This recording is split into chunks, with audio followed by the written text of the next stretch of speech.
गर्ग साहब, वो नारा दिया था भाजपा ने, बहुत हुई महंगाई की मार, अब की बार मोदी सरकार।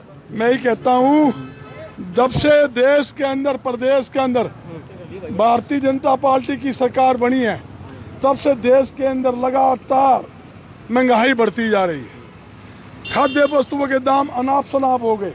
दाल की कीमत 50 रुपए जो थी 160 रुपए हो गई। सरसों तेल की 55 से 170 रुपए हो गई। दूध 22 रुपए लीटर वाला आज 72 रुपए लीटर हो गया। गरीब व्यक्ति 2 वक्त की रोटी दाल सब्जी के साथ खा नहीं सकता।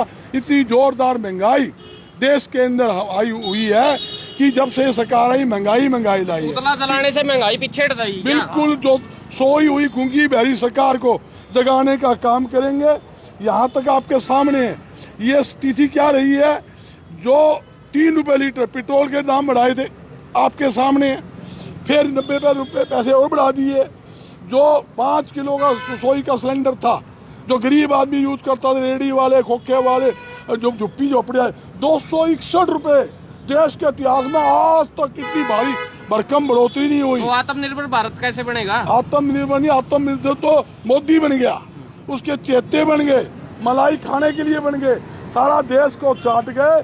भ्रष्टाचार का बोलबाला है सारे देश के अंदर, करोड़ों और रुपए घोटाला करके आप विदेश के अंदर। वो तो कहते हैं ना खाऊंगा ना खाने दूंगा। आपके सामने नू कहता था 1 साल तक विदेश मत जाइयो, विदेश नहीं जाना 1 साल तक। आप 15 मई से लेकर 20 मई तक विदेश में सैर सपट्टे कर रहे हैं। इससे बड़ा घोटाला कोई हो सकता है? ये तो मोदी वो है, कहता कुछ है करता कुछ है। मैं कहता हूँ जब से मोदी आया देश में महंगाई बढ़ गई है।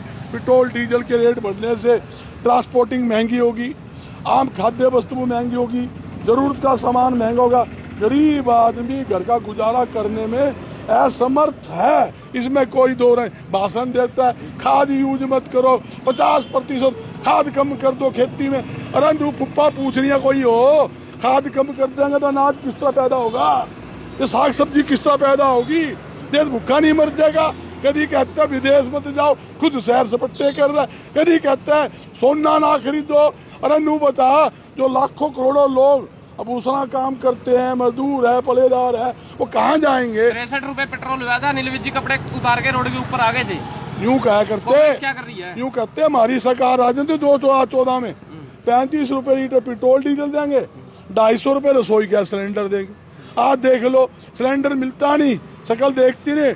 अगर जुड़ता है तो कम से कम 2,500 से 3,000 रुपये ब्लैक में रसोई गैस का सिलेंडर लेना पड़ता है। यह स्थिति है। कहती है देश हित में बढ़ाई है ये हर चीज देश हित में, देश हित जनता के लिए, महंगाई जनता के लिए।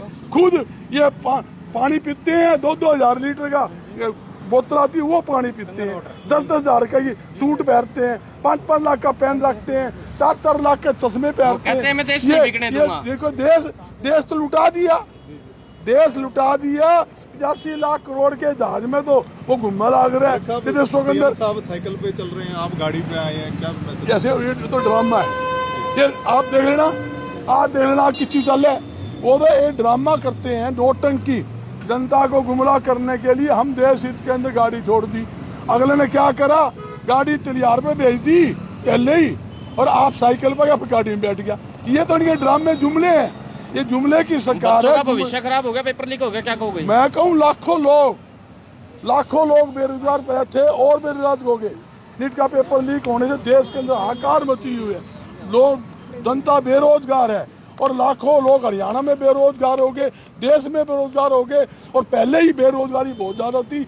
इस सरकार ने आने के बाद और ज़्यादा कई गुना बेरोजगारी को बढ़ावा दिया। चौकीदार क्या कर रहा है? चौकीदार चोर है, चौकीदार चोर है, कहने की बात थोड़ी है। चौकीदार जब चोर होगा तो देश कैसे बचेगा? ये चौकीदार देश को खा रहा हो, बाढ़ जब खेत को खाएगी तो आम जनता को कैसे राहत मिलेगी, ये पूछने की बात। कुल मिलाकर गर्ग साहब विपक्ष बिल्कुल कमजोर हो चुका है। विपक्ष के पास कोई मतलब मुद्दा नहीं है, और मुद्दा है तो बस सिर्फ फॉर्मेलिटी कर रहे हैं। देखिए, विपक्ष के पास तो सब कुछ है।